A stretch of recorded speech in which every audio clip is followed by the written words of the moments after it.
action. I realized like the other day why they do that action before the thing, so you can time the audio. Yep. Yeah, I never knew it, but okay. You learn while you go. Okay, there we go.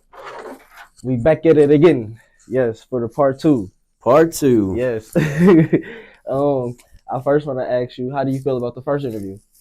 I think it went well. Okay. It did. It got some of the good backstory in and the good foundation of the start right off the bat, and I think it went well. So it was a lot of stuff said after that interview off camera that I just want to jump into if you're okay with it. Yeah, absolutely. My first question is, as a civilian, what things can I be giving or doing for homeless people to help them without sacrificing too much of myself? Yeah, it's good when you see lots of these, small organizations or some of these churches or even individuals that come out to help the homeless.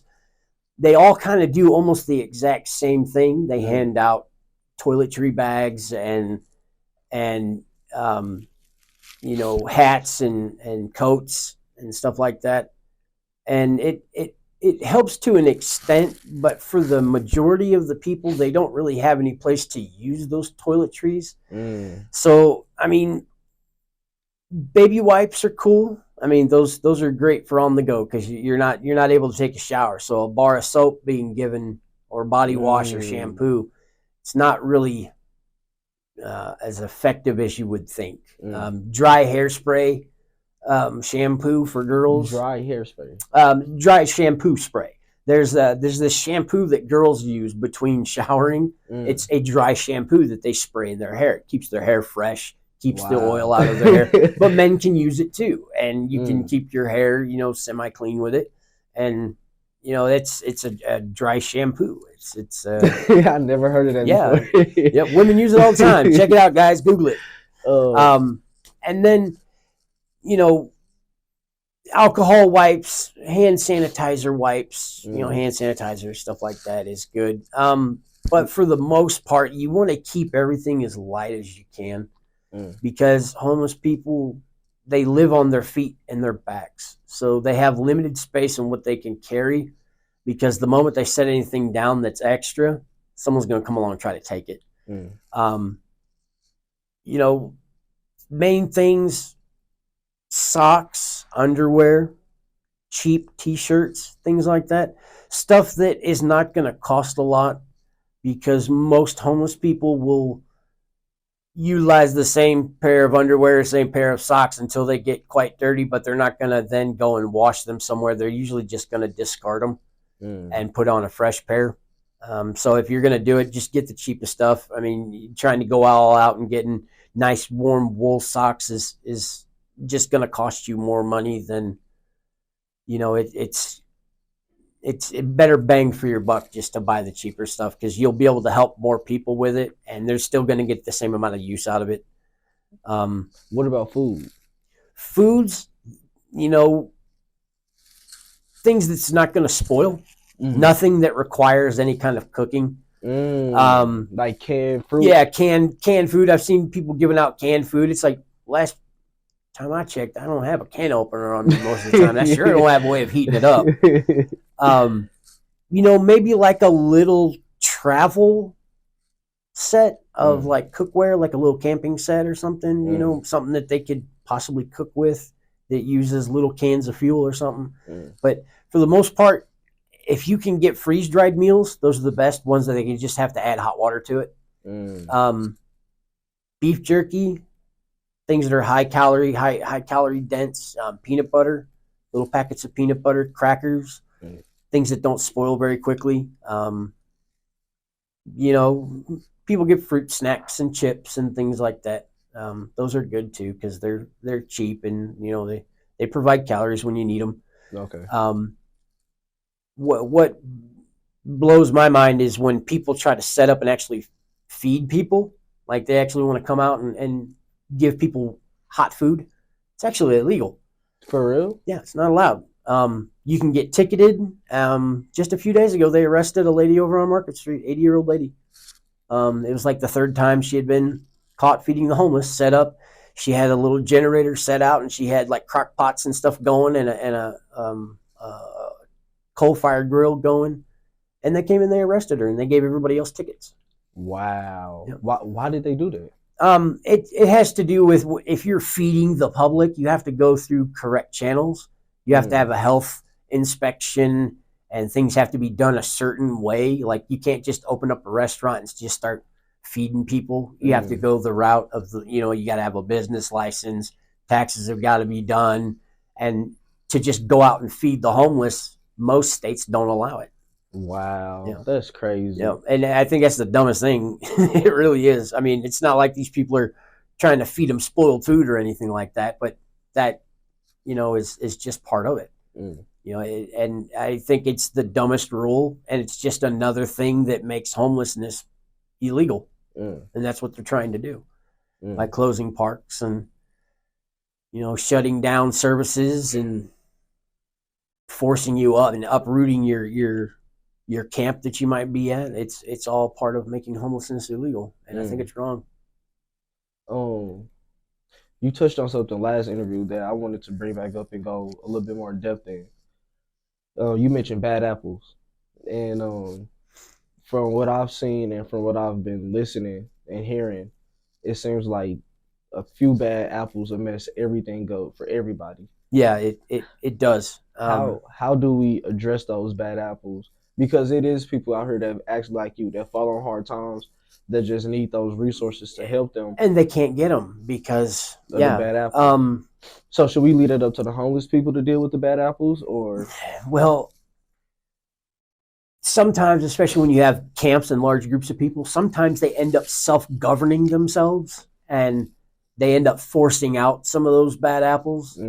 But for the most part, they're all still a part of it, and you can't uproot them without causing more harm than good.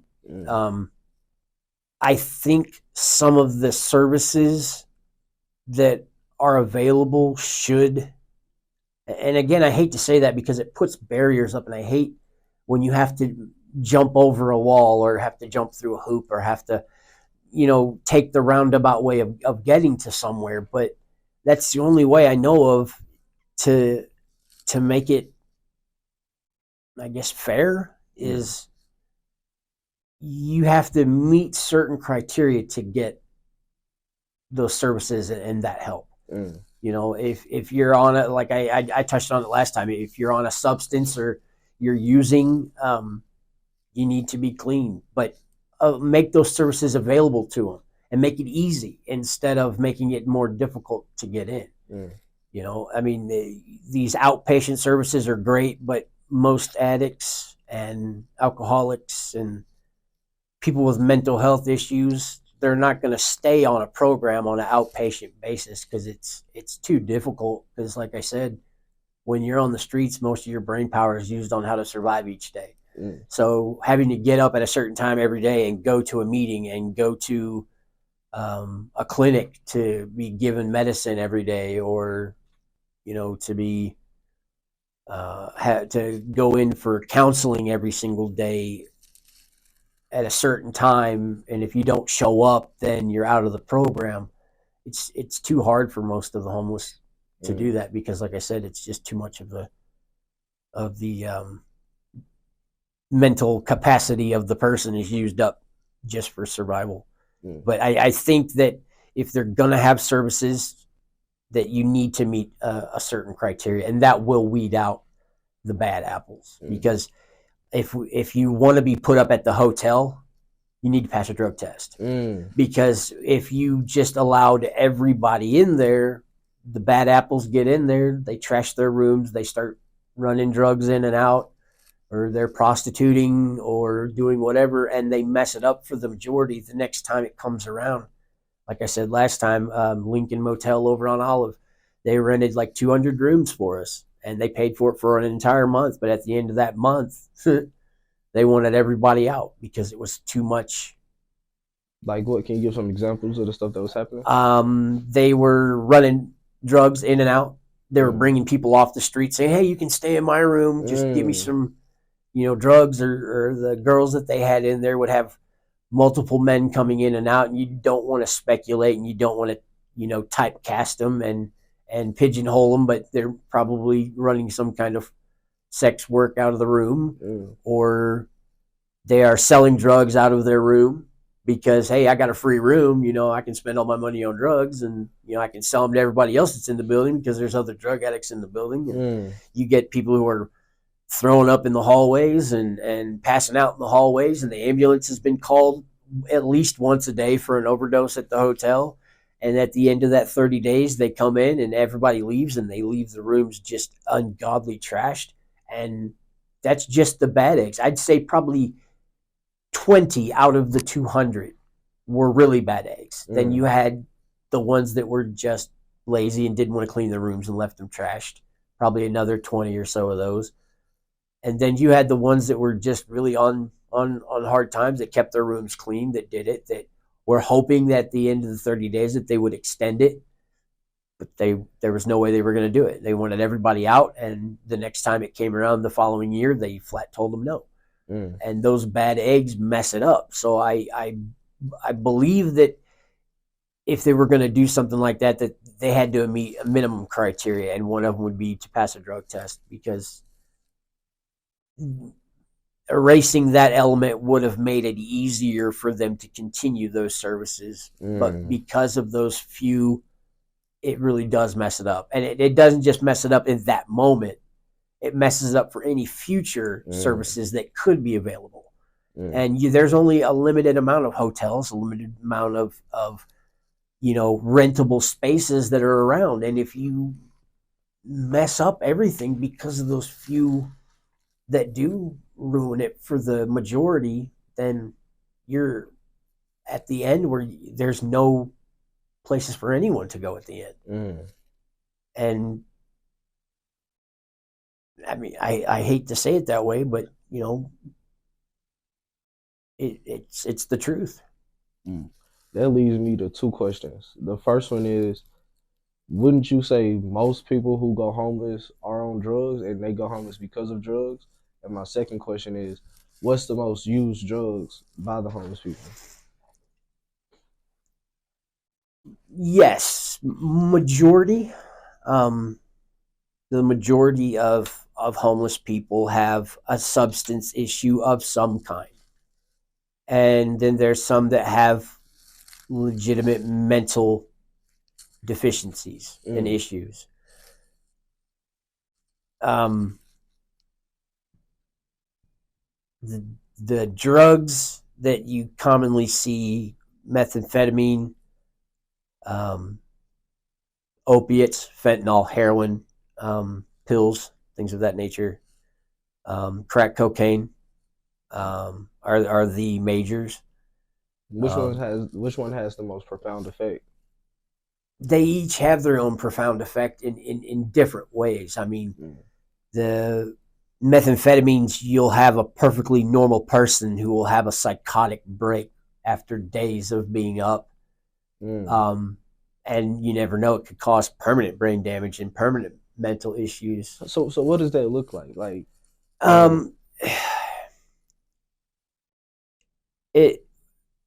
I've never been through it, so I can't say. I mean, what I've seen, people who are on methamphetamine, they're constantly just moving and might not even be talking to anyone, but having full conversations because they're hallucinating and having full. And it's very difficult to discern, is that mental issues or is that drug issues? So most of the time, the cops just pick them up and ship them off to a hospital as a drug intoxication, and most of the times it turns out that person just has mental problems. What type of mental problems? Schizophrenia. Okay. That's a big one. Depression. You think depression is real? Oh yeah. Okay. Oh yeah. No, I've been through it myself. Yeah, depression is very real.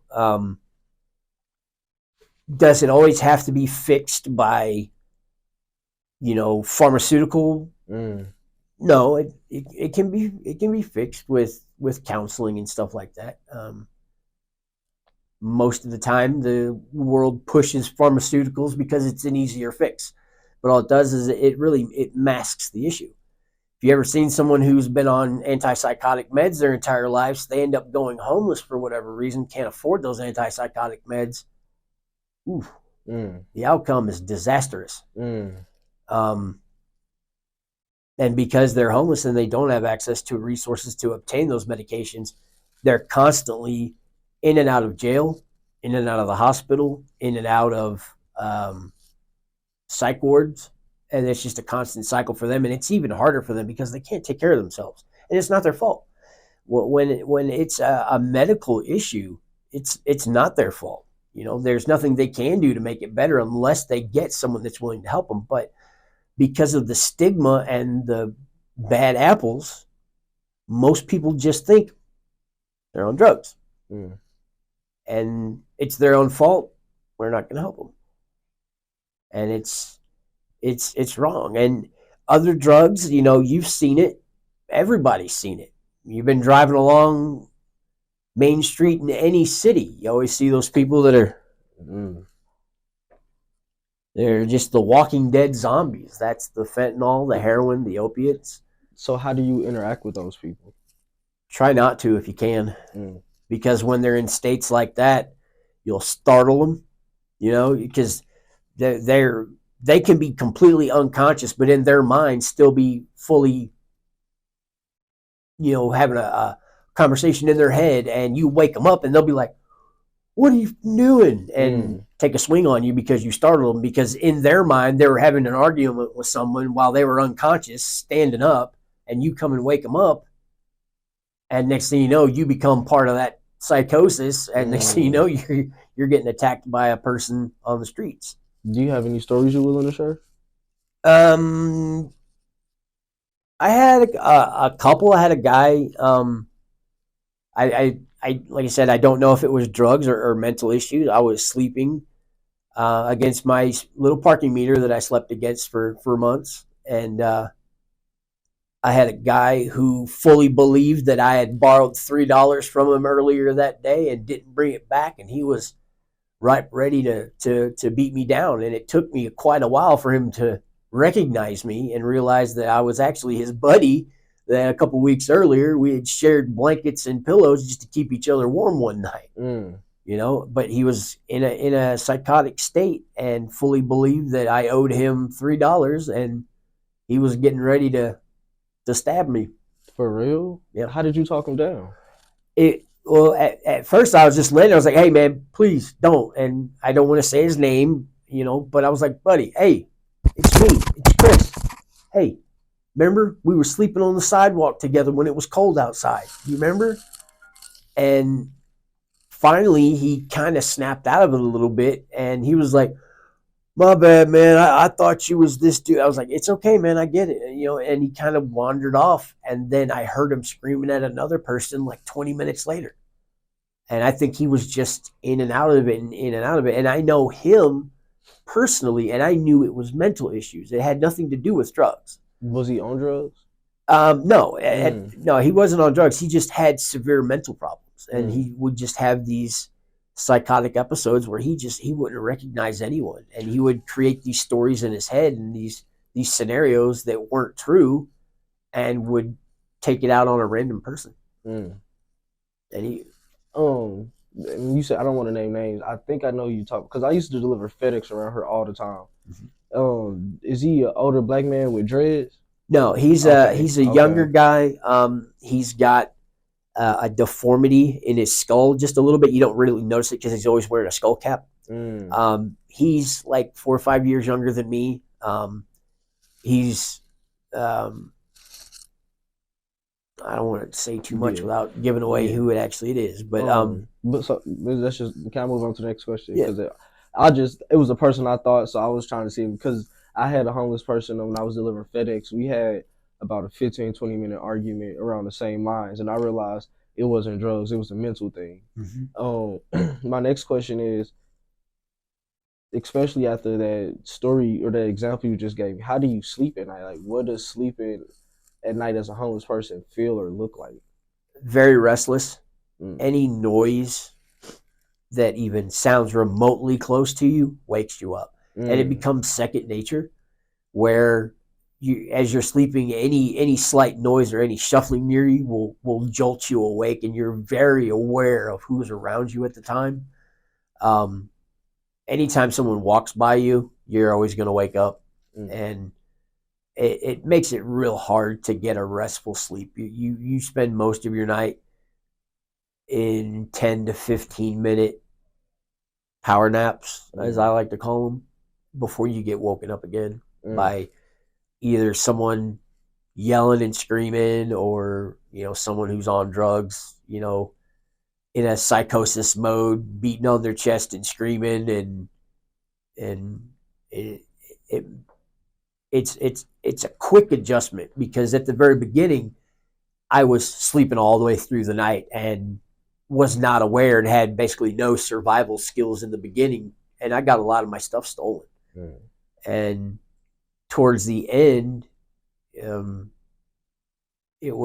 I quickly adapted to it. And then when I started to sleep in the hayloft, where I was more safe at night, I still found myself, every time there was a noise, anytime there was a shuffle, or anytime there was a bird that flew in, or it would jolt me awake. And it took a really long time to get back out of that cycle when Mm. I first got into my apartment. Mm. And it's an adjustment, but you learn quickly to watch your back every few minutes. So Which one is harder to go through, being homeless or prison? that one is tough. I mean, even though you're homeless, you don't have anything. You don't have anything guaranteed to you every day. You have the freedom to go anywhere you want, but you're still alone. Mm. Even though you're on the streets, and when you're in jail, you have no freedoms. Anytime you want to do anything, you have to ask permission. And I mean, I've never been in prison. I've been in jail a couple of times, but Mm. it was just a night or two, and you know right back on the street again. Um, I guess it's just a toss up. I mean, there's people who are perfectly fine being homeless, and there's people who are perfectly fine being in prison, Mm. and there's people who go back to prison on purpose because they don't know how to function in the real world, because they spent all their time in prison. Mm.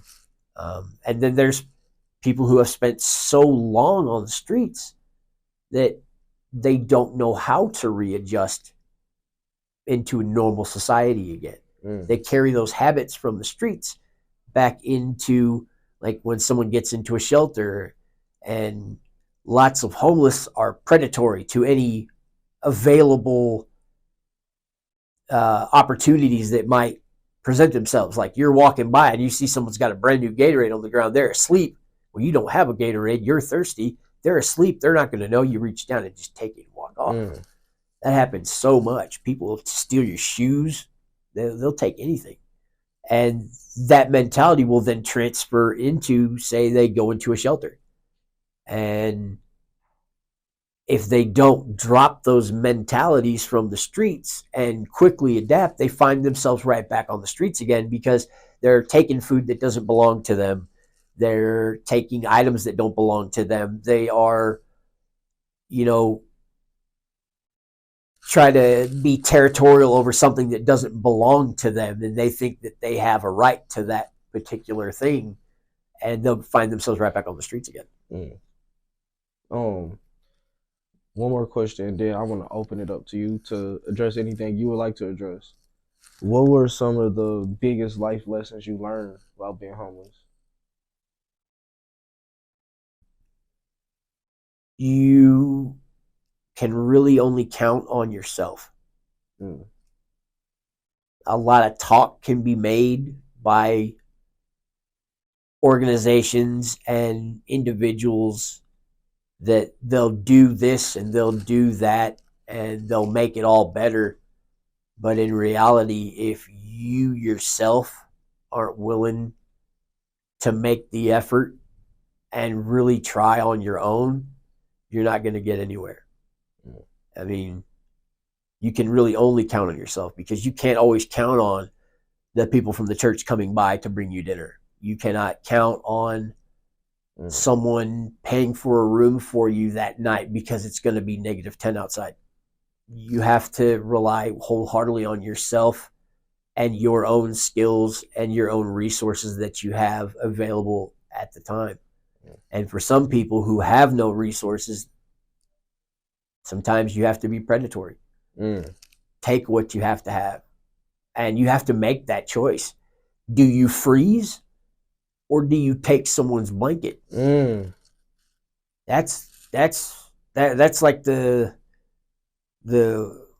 old conundrum. Do you have a train that's out of control and you have a switch box, one that leads to one person sitting on the tracks, or one that leads to an entire group of individuals on the tracks? Which do you choose? It's a no-win scenario. Either way, it's going to cost you, and you have to make a choice. Do you starve, or do you steal someone's food? Hard choices are difficult decisions that you have to make on the streets, along with being self-sufficient. And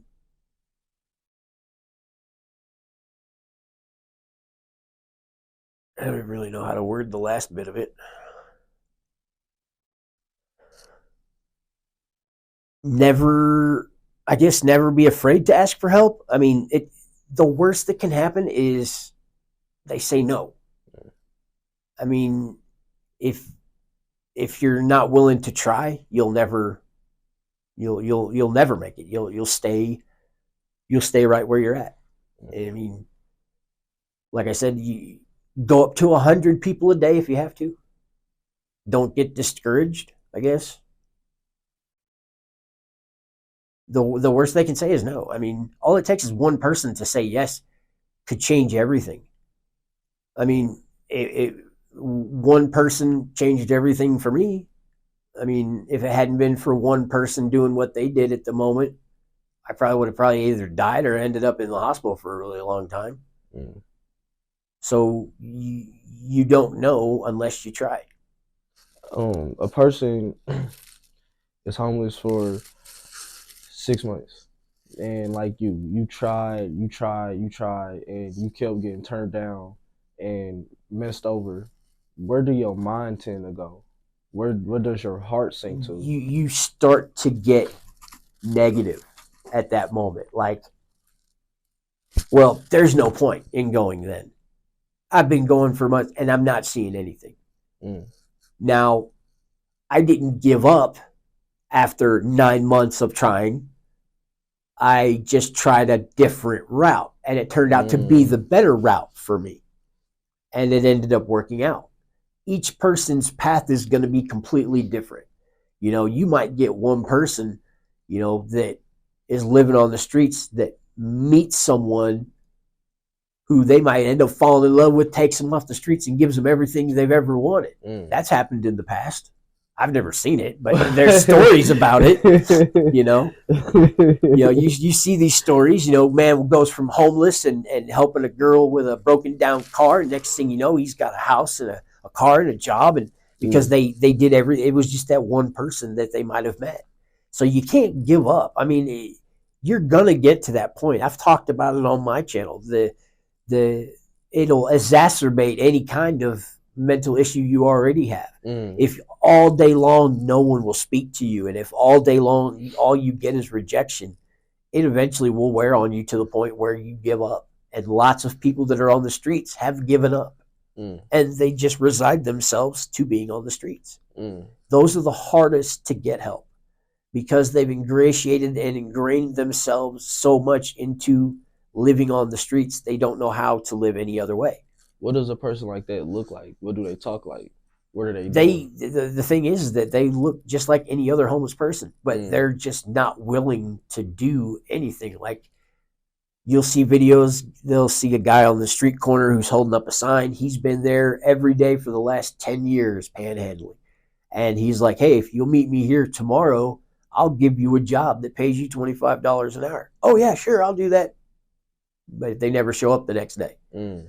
It's just that's just how it's just easier for him to go, well, I'd rather just continue on what I'm doing because it works for me. Because that's the path that works for me. That's the easiest, that's the least resistance. I'm just going to continue on with what I'm doing. Mm. And if you try to force it, they're just going to end up back on the streets again because they don't release that mindset, those habits that they have on the streets, and trying to go back into normal society, it doesn't work out. And that's crazy because you would like when I was at my worst or when I was at a low point myself, I was willing to take any type of job. And you Yeah, would think that anything. would be the mindset of homeless people, but Which would you rather choose? I mean, just honestly, if you could sit on a street corner and hold up a sign and make $200 or $300 a day, and all you had to do was just sit there and hold that sign, or would you go and clean and stack bricks for 5 or 6 hours a day and only get paid $75, maybe $100? But you're having to do all that physical labor and having to stack thousands of bricks in your day, and you're under pressure to get it done in that amount of time. Or any other job, you're under pressure to make as many tacos as you can at the restaurant you're working at, or wash as many dishes as you possibly can. You're under pressure all the time, and you're making bare minimum wage. Which would you rather choose? I mean, honestly, if you could just sit and make $300 a day without having to do anything, or would you rather make half as much doing 3 times as much work? Honestly, what would you choose? I'm sitting on my ass. Exactly. Exactly. There's people that they will live with that lifestyle because that's the easiest and least resistant to what they need in it. That's their path. I got a deep question. Do you think those people are more happy or more peaceful than a person who works a 9 to 5?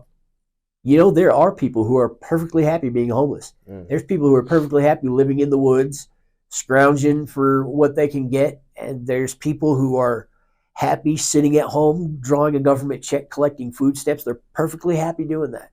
And then there's other people that's not good enough, that nothing they're doing is good enough. Those are the guys that end up being billionaires. Those are the people that end up creating empires because nothing's ever good enough. They want more, and they want it. But you also have to be willing to work for it. You can't think that it's just going to come easily. If you try to take shortcuts to get that, it's going to backfire on you. So it all depends on the person. There's people who are perfectly happy being on the streets. You know, they just think the universe will provide, and sometimes it does. But they're also the most at risk too, because if anything goes wrong, man, you got a natural disaster happening. There's a tornado or a storm coming. They go running to whatever they can get at the time. But yeah, I mean, like I said, there's people who are perfectly happy in jail, and it's because they've built those habits, they've built those relationships, and they've gotten used to that way of life. That hey, I can sit here all day long. I got 3 meals a day. I got a bed to sleep in. I got TV to watch. Why would I want to then go back out on the streets where I'm going to have to struggle? Because I'm a felon. You know, it's just easier just to continue doing what they're doing. So I mean, it just all depends on the person. It really does. We run out of time for the space we booked. At the end of last interview, and we didn't get to get it on camera. You ended up showing me an article about yourself that blew my goddamn mind. Yeah. Can you tell that story real quick?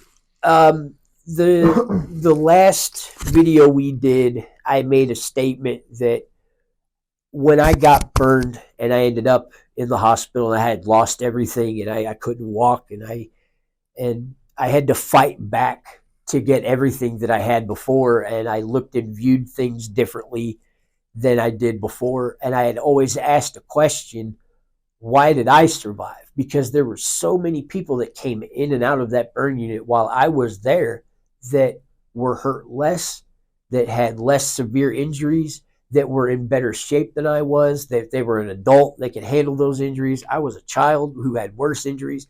But we saw so many people that came in and did not survive, that I had always asked a question, why me? Why did I survive? What was the reason? Because I didn't see it. my grandmother had said that, Christopher, there's a reason you survived. You might not know it now. You might not know it 10 years from now. You might go the rest of your life and not know it. But the moment that it happens, you'll realize what God's plan is for you.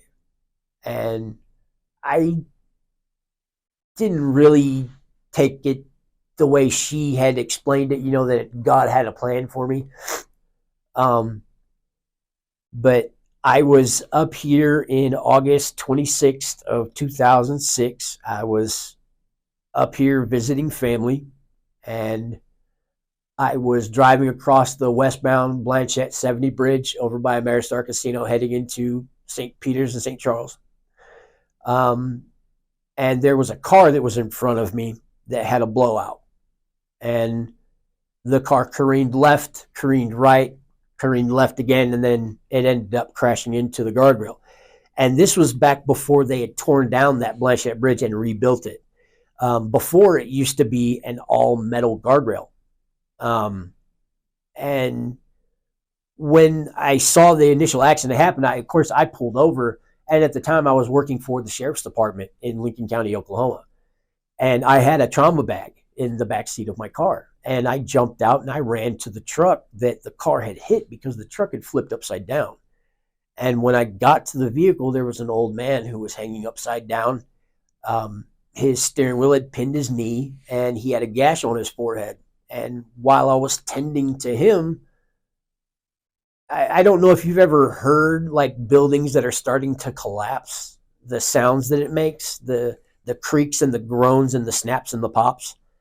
I heard that, and I heard people scream. And when I turned around, the car that was up on the guardrail gave way and the car fell off the back of the bridge. And I ran over to the side, and this was a long way down. It was like 126 feet. And it was asked later what I was thinking, but at the time I wasn't. And before the car hit the water, I jumped from the side of the bridge. And in hindsight, dumbest thing I ever did. When I hit the water, it said water is like concrete. If you jump in anything over than 100 feet and you haven't been trained how to jump into that water that way. And when I hit the water, I broke both my legs, but I didn't know it at the time. The car was being pulled down the river, but when I hit the water, I ended up going all the way down and feet hitting mud. And I swam back to the surface and I headed towards the car. And when the car had hit the water, it had landed upside down and all of the windows had blown out. So the car was sinking very quickly. And by the time I had gotten to it, all that was above the water was one wheel. And I swam down into the driver's side and I could feel a woman struggling. And I just dragged my hand along her seatbelt. And on the first try, it clicked and popped loose. And I pulled her through the driver's side window and up to the surface of the water. And when I did, you could very faintly hear it above us, people cheering and screaming. And that was quickly drowned out by the mother screaming that her daughter was still inside. And all I could do was tell her to hold on to the wheel of the car that was still above water. And I told her, if the car goes down, tread water as long as you can. Don't try to stay with the car. If you can, point towards the riverbank and swim as hard as you can. I promise I'll bring your daughter back to you. And I went down once and I came back up. And at this point, the car was completely underwater. And I went down a second time and I couldn't find her. And I finally, at this point, I'm so physically exhausted and could only catch a half breath. I went down a third time through the back window, and the car, if you have, most cars have the little lighting that are down by the footwells of the cars. And I could see the light, and I looked up and I saw a pair of feet hanging down. There was a small air pocket that was still left in the car, and the little girl had gotten out of her car seat somehow and was in that air pocket. And when I popped up, she was screaming, yelling, and slapping, and she thought I was a big scary monster. You know, she's only 4 at the time. And you know, I don't know if she understood me, but I told her, I said, I need you to hold your breath for me, okay? And I said, when I say 3, I want you to take a big deep breath.